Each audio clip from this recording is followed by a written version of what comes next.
The progressive town of Don Carlos in Bukidnon province is pushing through with the construction of a modern mall-like public market. Here's the latest construction progress of the Don Carlos Mall, a mall-type public market. The market will have 2 stories, spacious parking areas, various fast food chains, pharmacies, a park, and more.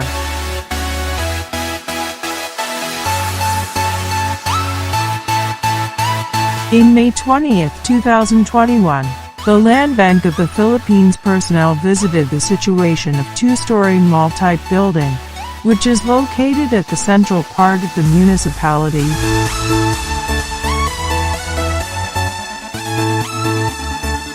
The local government prioritized the continuous construction of the project, headed by the municipal mayor Maria Victoria Antonilias Pizarro, CPA, so that it could give good services for the local community by giving them livelihood businesses, especially creating jobs for the people.